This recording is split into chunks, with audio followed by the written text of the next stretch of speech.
What's up, guys? Eddie Cornwell here. Welcome to the Underdog Talk, and there is just something about the Underdog Talk. But today, ladies and gentlemen, we have the Sultan of Symmetry and an absolute beast on the Underdog Talk. But before we get into this interview, you know I have to give this legend a proper Underdog Talk introduction. Hailing from Fresno, California, today's guest is an American IFBB professional bodybuilder. This gentleman has won the Arnold Classic, a then record 4 times, and was described as the GOAT of the sport. Arnold Schwarzenegger as one of the greatest bodybuilders he's ever seen. Ronnie Coleman has also stated this gentleman was the best bodybuilder he competed against. Ladies and gentlemen, I am proud and honored to produce the legend himself, the one and only Mr.Flex Wheeler. What is up, big fella? How you doing today, sir? Good, brother. Good. We can finally get this started. I know you've been requesting to do this for quite some time. So, hey, without further ado, we got it going now. So, hey, that is all that matters. Consistency is key, ladies and gentlemen. But we have an absolute legend on the show, as I already gave him the introduction. And before we even get into this interview, Flex, I had no idea you had a signature line. And when did that start? When did that start? Is that new? about a year ago, not too long. So I have my own signature line and my own CBD hemp line and stuff like that. Yeah. So both of them started about the same time, about a year ago, a little over a year ago, actually. Huh. Yeah, I saw it on Amazon. I'll be getting one of the products right after this. I'm really excited, guys. Again, the link in the bio to those products will be in the interview link. There's some good darn products in there. But again, I want to take it way back. Obviously, you were born and raised in Fresno, California. You talk about how you grew up in poverty. And, as a child, you had a tough start. You struggled in school due to the dyslexia, but excelled in sports. And for those who don't know, Mr. Flex actually started in martial arts, and then bodybuilding. And you've even said you regard yourself as a martial artist first, bodybuilder second. But Flex, would you mind talking more about, your childhood, and then how did bodybuilding and sports kind of change your life and make you into the man you are today, sir? Yeah. Yeah, it was a rough childhood. But I'm not the only one. There's tons of kids around the world who's had just incredible, horrific childhoods. Just kind of like you said, on welfare. Not that much money at all. Sometimes no food. Sometimes no place to stay. When I was in junior high, I slept in a car. The ninth grade, and took a shower at the gym before people got there. But God allowed me to prevail from there. As far as is bodybuilding, I used to have this joke, little boys play with dumbbells and little girls play with Barbies, but I don't think that's ginger correct anymore. I might get in trouble for saying that, so I'll be careful on that. But when I was growing up, it was like the way to catch girls. My nickname at the time was Skinny Kenny. And I was just a pencil. I barely was 98 pounds when I graduated out of high school. So, it was just something to do. This is way before your time, but they used to sell plastic weight sets that had cement in it. And it was 110 pounds, weight set. So that's kind of how I got started in my garage. And just the kids around the neighborhood, we'd go all, in my garage, and whoever convinced, that 110 pounds was a stud. And that was never me. That was never me. But I got into martial arts when I was, I think around 9 or 10 years old, something like that. At the local recreation center, they had Enter the Dragon plan. And it was the first time I ever seen that movie. Actually, it was probably the first time I ever seen a movie. So they had it free at the rec center, and I just fell in love with the, with Bruce Lee in the movie. I identified to his hardship and being an underdog, and man, I wanted to be like him. So right after they had that free film. They started free karate at the local rec center, and that's where I started training. Wow. And I mean, speaking of Underdog, I feel like your bodybuilding career almost, up until really your first Mr. O was that of an underdog. Because obviously, you had a short stint as a police officer, for those who don't know, but Yeah. you really focused on, full time on becoming a professional bodybuilder kind of after that. And you competed for the first time in 1983. But to me, what stands out, it was not until 1989 that's when you secured that first place, trophy at the NPC Mr. California Championship. So that was a 6 year kind of gap of not winning and kind of doing those shows, doing the routine. Many people would have kind of given up on that sport. And, to me, it stands out how you never gave up. And obviously, after winning, the rest was greatness. But, during those times, did you ever kind of think about giving up on the sport of bodybuilding? And then Flex, what motivated you, in that gap to really just stay in the sport that you loved? Well, it wasn't really a sport in my neighborhood, so it was nothing to give up on. The local gym allowed me to start training there for free, so it was a place. I didn't want to be a crip or blood. I didn't want to gang bang. I didn't want to sling dope, so it was kind of like a safe haven for me. Um, but yeah, it's amazing you've done your research. In 1983 was the year I graduated out of high school, but they had this local bodybuilding show called I forgot what it's called, Yosemite North America or whatever. So that was my first time competing. It was in high school. And then I did do two other shows before I won to California. But I mostly competed in AAU. I probably did over 100 or 200 shows in AAU before I ever switched over to NPC because, AAU, was kind of like a small league, and the NPC was like real people. And I was like, I'm not real. I'm not stepping on stages with those boys. They're for real. But I think I did two shows, and I end up winning heavyweight, and I end up winning light heavyweight. And they're just it was just a natural progression. The next show was in California. I didn't know anything about it. I didn't know the history. I didn't know it was a big show or anything like that. It was just again something to do.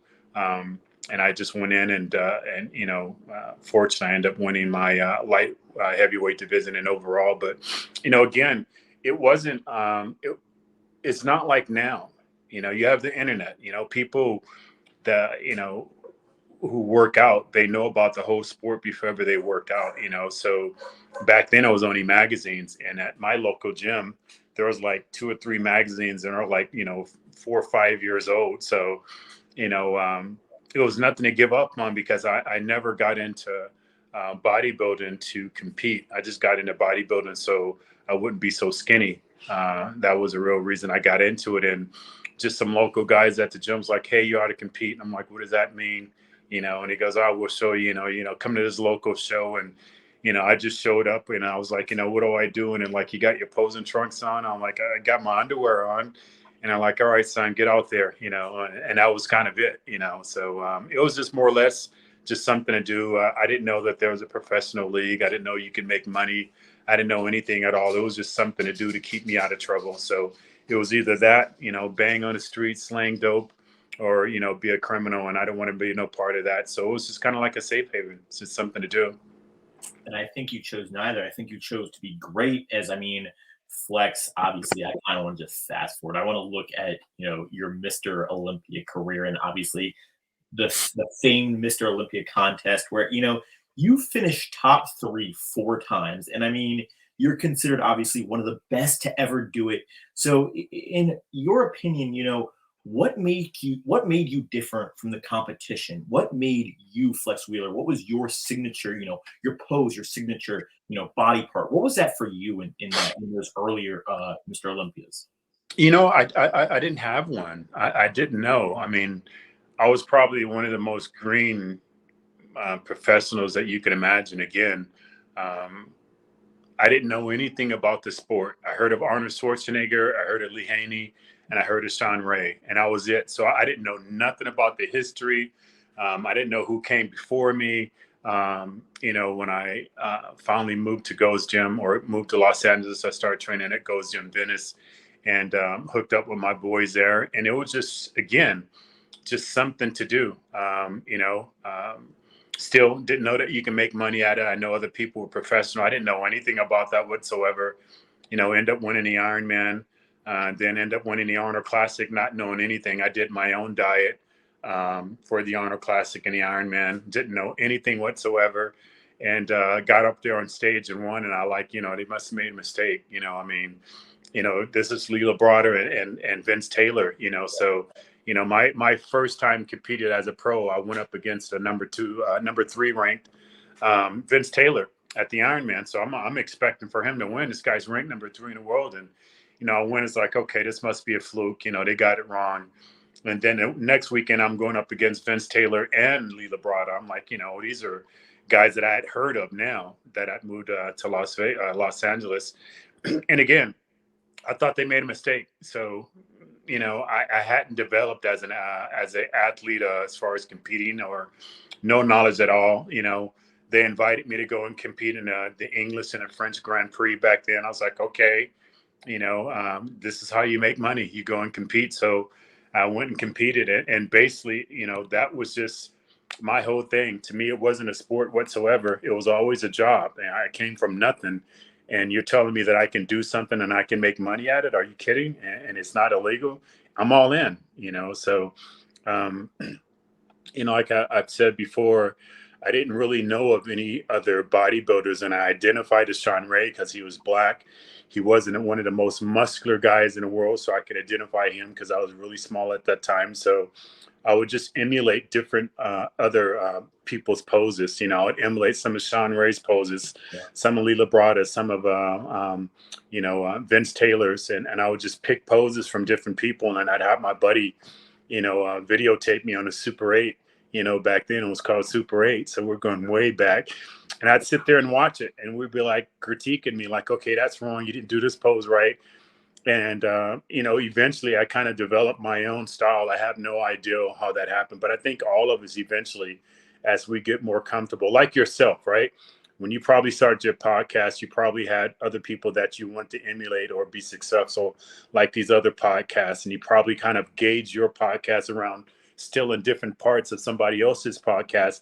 Now you have your own way, your own philosophy, your own way of doing things. So I think it's just a natural progression for some of us who are just A personalities. We just want to do as best as we can, and we're overdriven to do it. I 100% agree. And as I look at a Sean Ray picture, I'm trying to emulate his poses just like you were. And he learned from the great John Brown before him. So, Yep, Coach John. Yep. And I think, I told Sean when he was on the show that I called him Mr. Consistent. No, I'm changing that to you and him were tied for just the most consistent. I mean, and people don't often understand how hard consistency is in the sport of bodybuilding. You see bodybuilders go up and then go down, but when you were in that arguably fighting for first every time you were on the stage, I mean, that to me is just outstanding. I don't think people can understand that greatness. And something else that really kind of stands out to me about you, Flex, is obviously in 1994, you were involved in a near fatal car accident that, could have left you with lifelong paralysis. Not only did you fight back from something that many people couldn't do, you looked it in the eye and you became better from that. Obviously, you had your down from it, but then you started training from scratch and returned with remarkable speed to bodybuilding's top tier.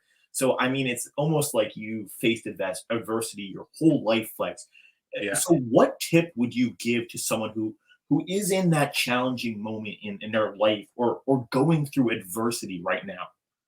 I mean, I say it all the time in my posts and interviews and stuff like that, and it's like a cliche, you truly have to believe in yourself, especially when others don't. That's when you really have to step in. So, the car crash in 1994, I mean, I was already suicidal at the time. So I just thought, okay, might as well go ahead and take my life. I broke C5 and C6. And if you remember, those are the same injuries that caused Christopher Reeve to be paralyzed for the rest of his life.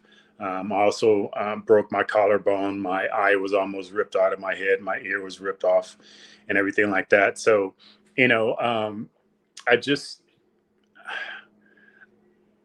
honestly, I don't really have an answer for you. That drive, it's just I don't know no other than not give up. I just you got two choices, sink or swim, and crazy as it may sound, being suicidal and always willing to give up on life, I just wouldn't give up on other things. I would just say to myself, hey, I don't think I'm going to win, but it's not going to be because I didn't try as hard as I could. I was just wired differently. I think normally when people don't believe in themselves, which I didn't at the time, they don't try that hard. I just always said it's not going to be because I didn't try hard.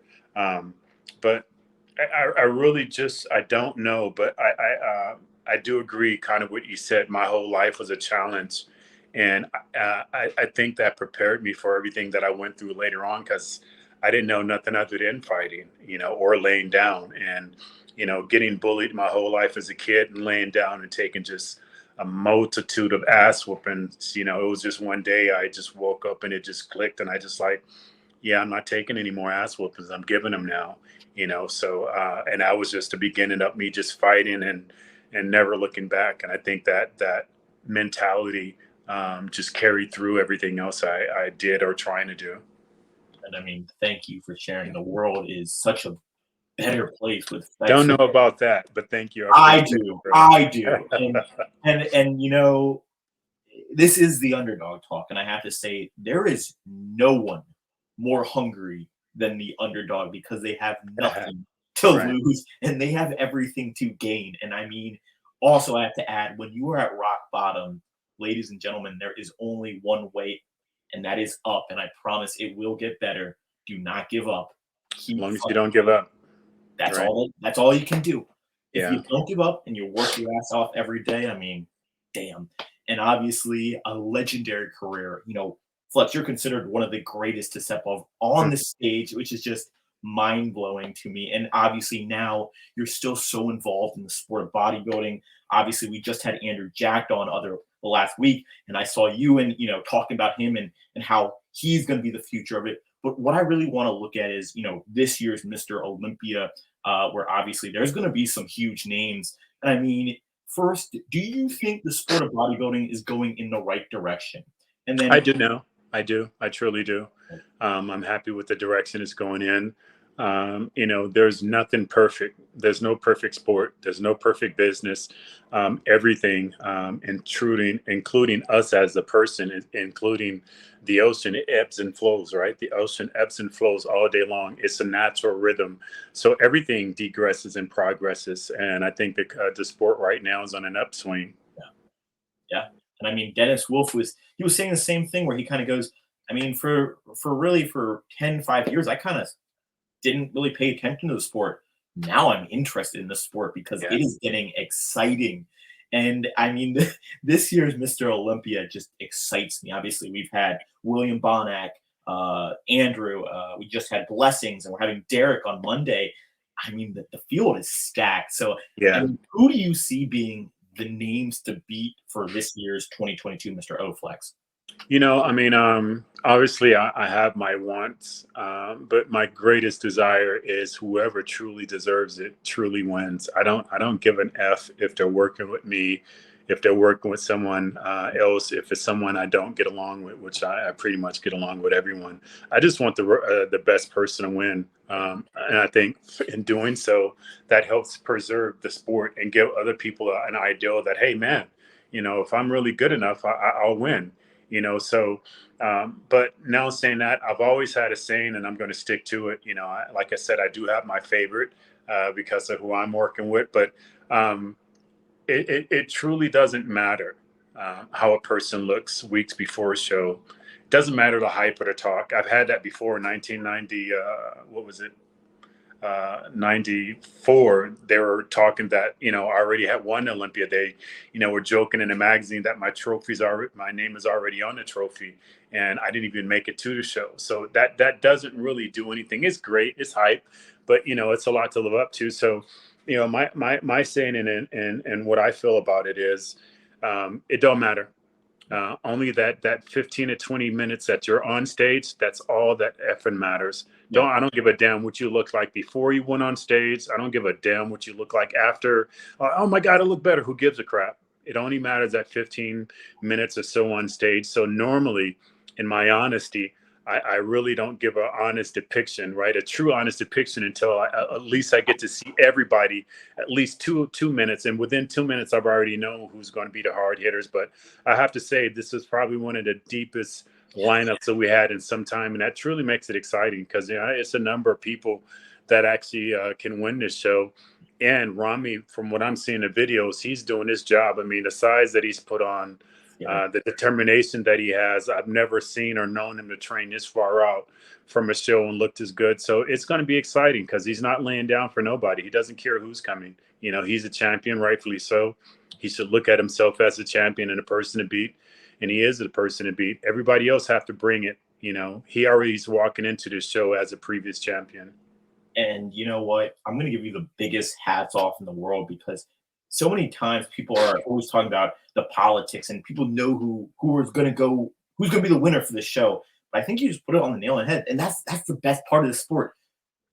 It could go anywhere. It's who is going to be the best in those 15 minutes. That's what makes the sport fun. And, you corrected me, though I do think the guy you coach is going to do really damn well and really push Rami. So I'm gonna say that, but I totally agree. Now, Flex, I want to end this interview. Obviously, you've seen it all in the bodybuilding world. You've seen it all in the fitness world. What is your biggest tip for someone who is looking to become a bodybuilder, just like you once were, sir? Right. I think first and foremost, they have to be honest with themselves. And if they can't have a subjective eye, they need to get somebody that they can truly trust, somebody that doesn't mind hurting them, their feelings, somebody who's going to be brutally honest because, unlike other sports, anyone can do bodybuilding. Absolutely anyone, can do bodybuilding. And now saying that, I think, it gives some people the delusion of grandeur that they should be doing bodybuilding and they should turn pro, and it's just not in it. Listen, it doesn't matter. I'm not designed to be a golfer. I don't care how much I train, whatever. I'm not going to be a world-class sprinter. It doesn't matter how much I train. That's not my gift. I'm not going to be the next Shaquille O'Neal. I'm too short. So first and foremost, you have to understand what your gifts are and your ability, and then just be reasonable with yourself. Hey, listen, do you want to compete? Anybody can. Do you want to be the best you can be? Anybody can. Does that mean you're going to be on Mr. Olympia, stand on Mr. Olympia stage? Nah, that doesn't mean that. So our sport is beautiful because anyone can compete in it, but that doesn't mean necessarily that you should be a professional or standing up there amongst professionals, because you can enter a show that there's a low attendance of great people on stage, which qualifies you to turn professional. And then you get up on stage and you find out what real professionals look like. At that time, you need to be honest with yourself or have people around you who are honest enough to say, hey, man, no, you need to work out. You need to do this. You need to do that. And maybe you can make it. Or you know what? Hey, man, as long as you're competing to be the best version of you, keep doing it. But so many times we both hear it, right? I'm going to be next Mr. Olympia. I'm like, really? And I have people, that have come to me like, hey, I want you to train me. I want to be next Mr. Olympia. And I immediately tell them, I'm not your guy. I'm 100% not your guy, because you already are expecting something that I couldn't deliver for myself.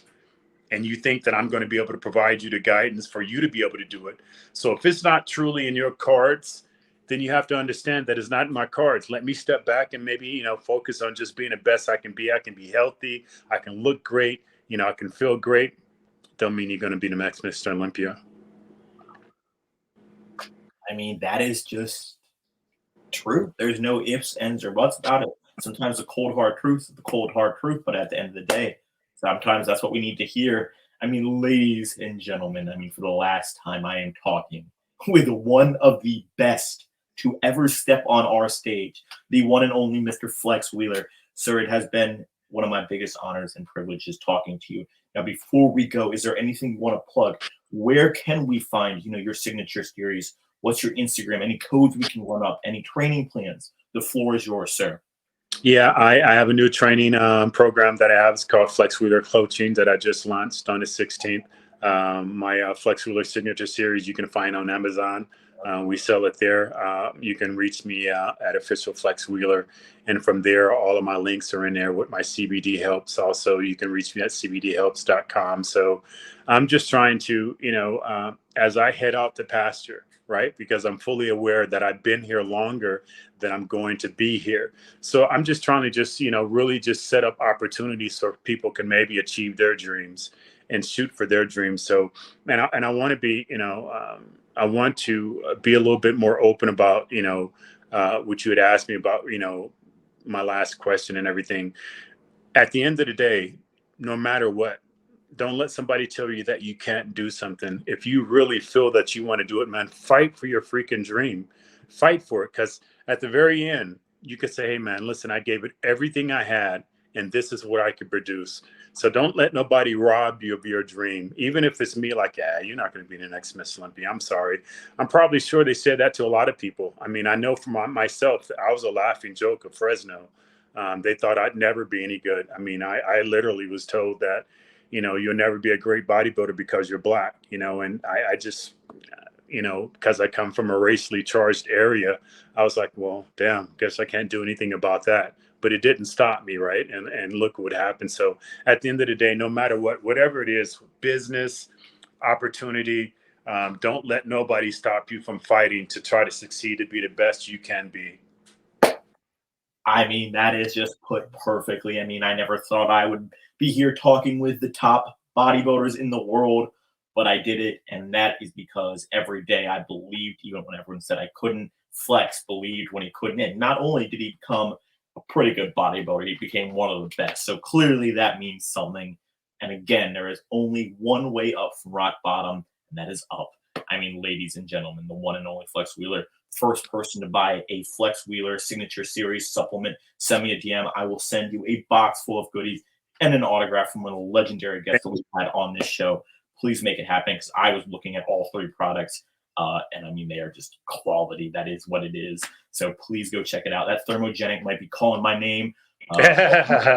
Season is done soon. I need to try Flex Wheeler's thermogenic. Guys, go check it out. The link will be in the YouTube bio. Again, ladies and gentlemen, Flex Wheeler, please go check out Assault and the Symmetry. Until Thank you so much, brother. I appreciate one everything. And even more underdog. so, I want to thank you for your consistency and your professionalism. I mean, you stayed on me, and I have a lot on my plate, but I just really want to commend you at your age, your professionalism and your consistency. You're definitely going to go far, and I wish you all the best in the world. One underdog and one top dog out.